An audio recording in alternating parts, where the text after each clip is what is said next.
Hey, good morning everybody. Well, actually not good morning. It's good afternoon and it is July.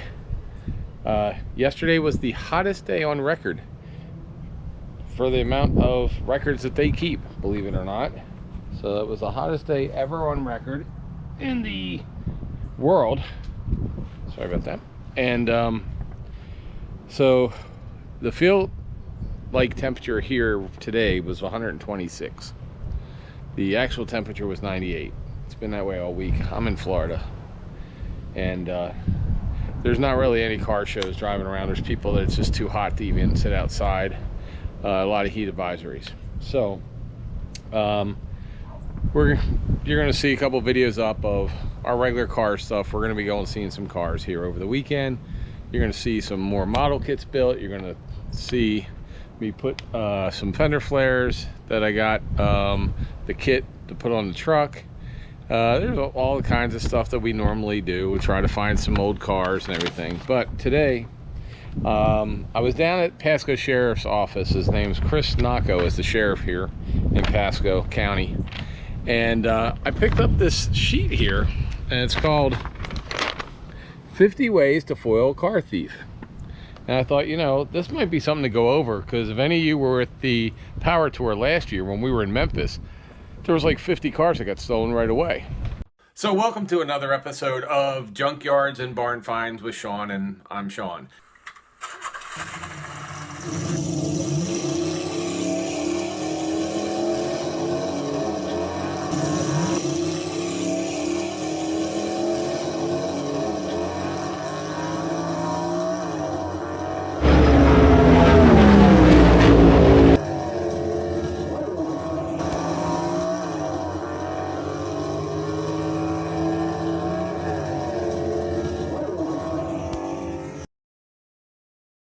50 ways to foil a car thief.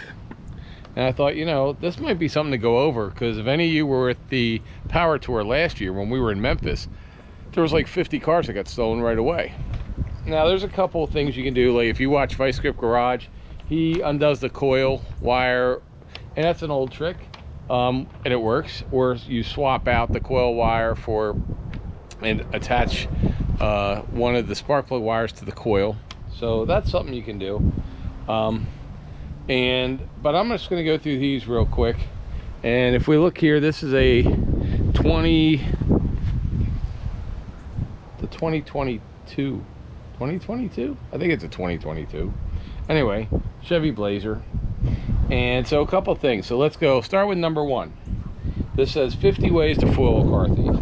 You may know some of these, maybe you don't, I don't know. First thing, by the way, is while you're watching this, it's probably time to change the battery in your little key fob, because they don't last forever and they're cheap and easy, and you can go to any auto place and they're going to change it for you if you don't know how.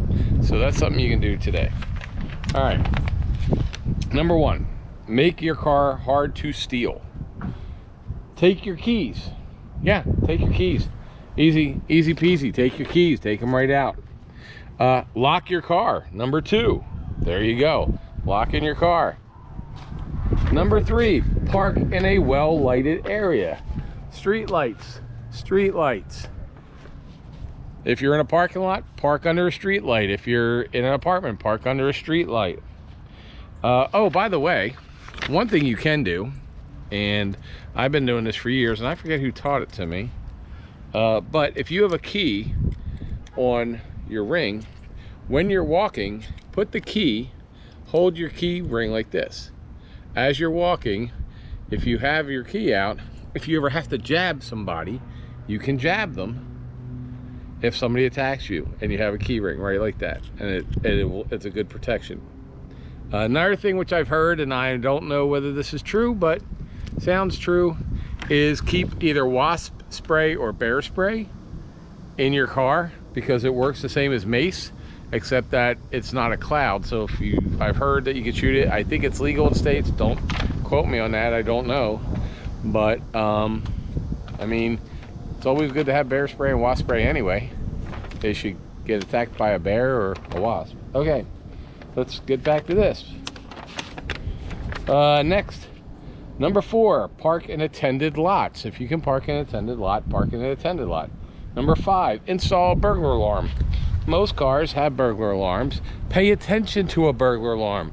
Know your license plate. So if somebody comes over the loudspeaker at Walmart or at a ball game and says, if your license plate is 12345 with Colorado, make sure you know it's yours if they keep hearing it.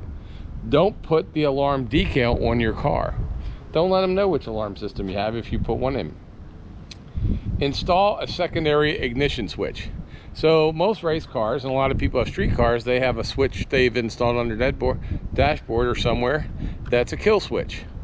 And as long as that switch is killed, the car won't start. So you can do that. 8, park with your wheels turned toward the curb. So somebody can't push it out in the street and roll it away. Number 9, remove the coil wire from the distributor cap. There you go. Thanks, Derek from Vice Grip Garage, because he's been showing that for years. 10, replace the T-shaped door locks with straight locks. And so if your car has right here, if these are like a T or they have like a mushroom on them, replace them with the straight locks like that. Okay, use your steering wheel lock. Now, some cars like this one, until you actually touch, you have to have the key fob and you have to be able to touch something. There's a whole kinds of weird stuff that goes on with these new cars. But if you have an older car, then, you know, go ahead and put one of those old T things on there. Or if you have a Hyundai, or I think, what's the other one? The one that looks like 9-inch nails. And whatever. The new one that has the sole. The Kia. Yeah, the new Kia thing. It looks like 9 inches nails when you look at the new Kia logo. I don't know. Most of this to me. Alright. If you don't have a steering wheel lock, install one. 13, close car windows when parking. Man, how many times do I go through a parking lot going into Walmart or a restaurant, especially down here in Florida, people leave their car windows open. Now, if you have a convertible, put the top up. A lot of convertibles, they're easy to, you know, cut through the top, but they're not going to cut through the top usually unless they're professionals looking for that specific car. All right, don't hide a second set of keys in your car. And that's a good idea, not to hide in your car, but have one in your purse or in your wallet or whatever. Number 15, never leave your car running. So down here, people will turn their cars on remote control to get the air conditioner started, and up north, people do it to get the heat started. Use common sense with that. Just, you got to use common sense with that. I know that extra 5 seconds when you get in, that's boiling heat, but is it worth it? I don't know. Especially if you have like kids or dogs or anything, you got to think about that. Okay. If you're selling a car, don't let a potential buyer test drive it alone. Make sure you're in the car with them. Or, better yet, get their license, driver's license, just like a car. If you go into a car dealer, they're going to ask for your license and everything else before you ever get in a car behind the wheel. Take pictures of it with your phone and then text it to somebody so that it's not just sitting in your phone. Number 17, install an armored collar around the steering wheel column to cover the ignition. You can buy those. I don't know, I've never done that, but they're out there.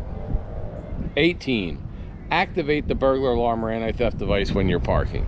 A lot of people have that stuff and they don't turn it on, so you got to make sure you turn it on. It's the same with the kill switch we talked about earlier. All right, 19, with a front wheel drive, pull on the emergency brake and put in park. So as long as you have the emergency brake on a front wheel drive, that car ain't going anywhere. All right, number 20, back your car into your driveway. Okay, we're not following that here for some reason, but we will probably start. Number 21, if you have a garage, use it. We have a garage, believe me, we use it, but it's really doesn't have a car in it right now. Number 22, lock your garage door. Simple. Number 23, lock your car when it's in the garage. And that's something a lot of times people leave the key in the car, in the garage.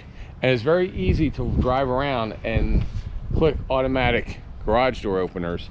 And a lot of them use the same codes. So I bet you if I went around the neighborhood here and just clicked at all the houses, at least 2 other garage doors would open.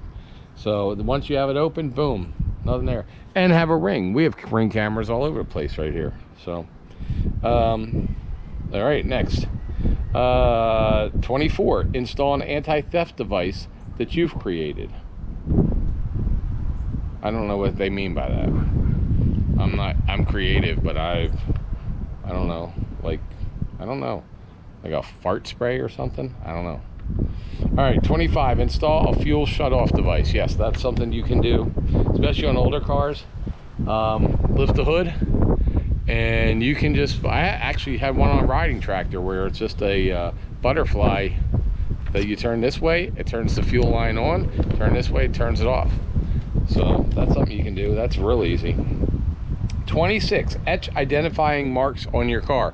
You can do that, especially if you're somebody who has an older car or whatever. You want to etch the VIN numbers in the inside of fenders, on the rear end, maybe on some stuff on the inside. Get an etching gun, little scriber, they're like 20 bucks, and etch stuff in on the wheels. If you think somebody might steal your wheels, etch just the VIN number on there, you know. Okay, 27, drop a business card into the door frame. Obviously, you're not going to be able to put a business card in this door frame because you're not in it. If you build a car and you have the frame open, but you can unscrew the rocker panel right here, this rocker cover, and put a business card underneath. Or you could put one, shove one up inside underneath the console. So that's something you can do as well. 28, then you need to keep a record of your car's entire ID number VIN. So that's something you need to do. All right, so let's get to the next part. Don't tempt thieves to commit a second crime. So don't leave packages, purses, phones in view. Don't leave expensive stereo systems in view. Now, this is more for older cars. Like when I was in the 80s, when I was a kid, we used to all buy Alpine stereo systems and Blaupunks and all. This stereo system, you can't really take it out or anything, but if you have an older one, that's something you can do. All right, don't keep the original title registration in the car. If you have a title, okay, and you own your car, do not leave your title in the car. Keep it in a safe somewhere else. You can keep a copy in the car if you wanted to, or just take a picture of it with your phone, then you always have it because everybody has their phones. All right, next, when parking in a garage, leave only the ignition key with the attendant. Some, like my Corvettes, used to have a key that was only for valet parking. It only let it go into like first gear, would only let it go 15 miles an hour. So, you know, try to do something like that. Next, 33, never leave anything in a car with your address on it. Okay, well, again, that may be difficult because by law you're supposed to have your registration and your insurance and all that may have it on there. But you could always take pictures of it if you want to. And, you know, that's something you could do, is just taking pictures of it. All right, next, don't put your identification on your key ring. That's a really good one. All my key rings don't even have the right, like I have Ford on my Toyota ring, I have Chevy on my Ford ring. Like, you know, don't even put something, I know where it is, and I have, it just says if found, call this phone number on there. All right, now next one down here is don't unwittingly buy a stolen car. So 35, deal with a reputable established car dealer. Let me tell you guys, a 70 Chevelle on Facebook Marketplace for anything less than probably $15,000 to $20,000 is not something that's legal, or it's a wreck, or there's something wrong with that. Uncle Tony's Garage, about 3 years ago, his channel, if you go over, you'll see it. He went and found, he was over, a friend of his had asked, and he's a Mopar expert, and Uncle Tony went to look at a Duster, I believe it was a Duster, for one of his friends, a woman who was buying a car, and he got there, and that car was a Franken car. What I mean, Frankenstein Franken car, because it had like the left side, the left quarter panel on it was like a 73, the right quarter panel was a 72. They had different marker lights on each one. And the guy at first said that it was his uncle's car that, you know, had been in the family forever. Then at the end of by the time Uncle Tony got talked through it with him, found out, yeah, the guy was just flipping the car, and it was a really bad, crappy job. They used parts from 3 different years of 3 different cars, and it was just bad. So, know what you're looking at. Take pictures of what you should be looking at. Notice things. If one side has a square marker light and the other side has a round marker light, chances are there's a problem. All right, number 36. If you buy it from an individual, be sure he or she is who he or she says they are. So ask for ID. Also, you can meet at a police station. Whenever I sell anything that's more than about 20 bucks, I've met at the police stations. If somebody wants to buy it, they're going to meet you there. They don't care. And police stations, fire stations, they're more than happy usually to let you come over there and hang out and do your transaction right there. It's very safe. 37, be sure you can locate the seller after the sale. So I learned this the hard way. I sold a BMW M3 that I had. It was a 1988, I believe. It was one of the cars I had in college. And I sold it to somebody with a bill of sale. Luckily, we went over and we had it notarized, and the sale went fine. They left and took the car. They towed it. I didn't give them my plate or nothing. Like, they couldn't drive it away. They got a tow truck guy to come take it, and it ran perfect, but they didn't. I said, you're not driving away with no tags. Got called about 2 months later. The car was sitting wrecked into a pole. They had never gotten registration or anything for it. If I hadn't had that bill of sale with that guy's driver's license, I probably would have gone to jail because it was involved in a hit and run. But I turned it over to police, and I don't know what happened because I never got called again. All right. 38. Ask the seller about past financing and insurance. So make sure that the car is theirs to sell, that it's not repoed or it's about to be repoed, and they owe, like, you know, 5 payments on it, because they're going to come and repo it from you. So make sure that it's a clear title. That's what clear title means. Clear title is that you don't owe anybody anything when you buy it. All right. Also, number 39, check the VIN to see if it's been tampered with. Especially muscle cars nowadays.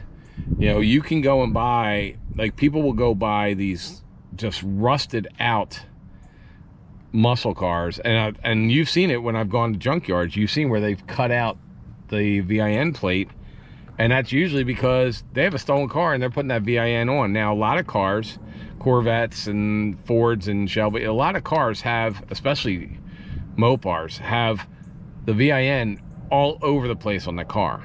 So learn where that car should have a VIN, and don't just look at the one in the windshield. Go crawl under, put it up on that. If the guy doesn't want to let you, then there's a problem. Because here's the deal. If that's a stolen car, at some point, if you get caught with it, whether you bought it, quote, legitimately or not, it's going back to its rightful owner. So it could be 20 years down the road. So classic Mustangs and stuff, they're going to have the VIN a lot of places. So just check. You can look and find out where all the VINs are going to be. And that goes back to the other one we talked about, where you can etch the VIN into your car, into your fenders and everything else, to know what it is. That VIN is all over the car. All right. 40, see if the VIN matches the number on the seller's title. That's a big one. Oh, so again, people go to junkyards, they'll buy junk cars, or they'll buy some rust bucket for, I don't know, 1,500 bucks, and then they'll take that title. And this happens a lot with flood cars. We had a real problem with that in Florida a couple years ago, where people were getting all those flood cars from Houston and bringing them to Florida, changing the VINs, and then selling them as if they were never flood cars. So that's something you really got to watch. Number 41, be suspicious of a fresh paint job on a late model car. I would be suspicious of a fresh paint job on any car. Bring a magnet. Make sure, I mean, obviously a Corvette, you're not going to be able to use a magnet. But and like a Ford, you know, some Ford Fairlane 500s, because they have fiberglass pieces. But for the most part, you should be able to use a magnet on a car and see if there's been body work done. 42, be sure inspection sticker and license tag are current and issued by the same state. So I'm in Florida. We don't have inspections here, no state inspections ever.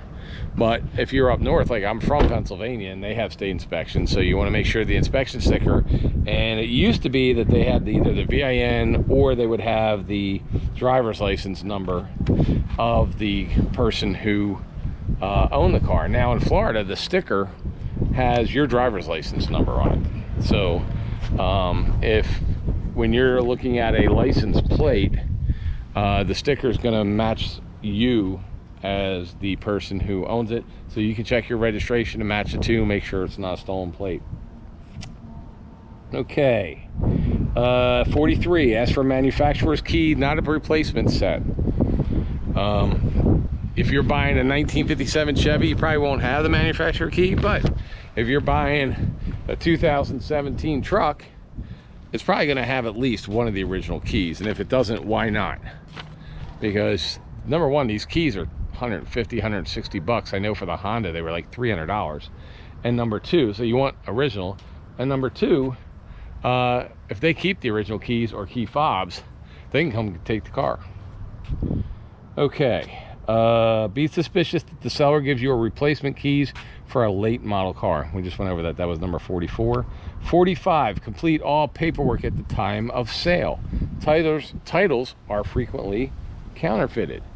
Again, go right with them and have it transferred to your name. I learned that the hard way with the bill of sale that I got.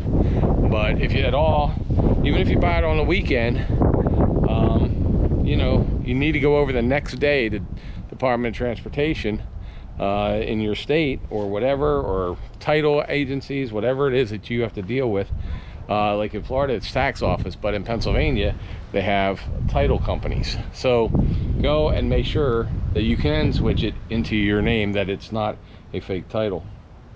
46, support efforts to prosecute thieves. Make judges aware of the need for tough sentences. Speak out, make a video, do something. 47, cooperate with law enforcement if your car is stolen. You know, a lot of people, they're like, hey, car is stolen, I don't really want to deal with cops, I'll just deal with the insurance company. Well, the cops are there to help us out. Especially, they might know there's a car ring. Your car may be the one that breaks that car ring. So, you know, that's something to think about. Be willing to testify in court. A lot of people don't want to testify anymore. A lot of people don't want to punish anybody anymore. Oh, geez, they had a hard life. You know, they never got birthday cakes as a kid, so they can go around and steal stuff. Yeah, no. You know, I mean, if we put these guys away and girls away, and, you know, if it's a 14-year-old kid and he's got 27, you know, Hyundai thieves, because he's one of these Hyundai thief guys, the only way to stop it is to put him in jail. Hey, it is what it is, you know. So 49, support legislation that aims to curb auto theft. That's something that, you know, a lot of people don't want certain things with cars. Now, I mean, we're all car guys, you know. You don't want your car stolen. If there's something that we can do to legislate that, let's do it. And then 50, don't become complacent. And one of the things the sheriff does down here, and we're a couple hours early for this, is he does 9 at 9. At 9 o'clock, go out, make sure your car is locked at 9 o'clock every night. Make sure your wallet, everything else is out. Do not leave firearms in your car or truck.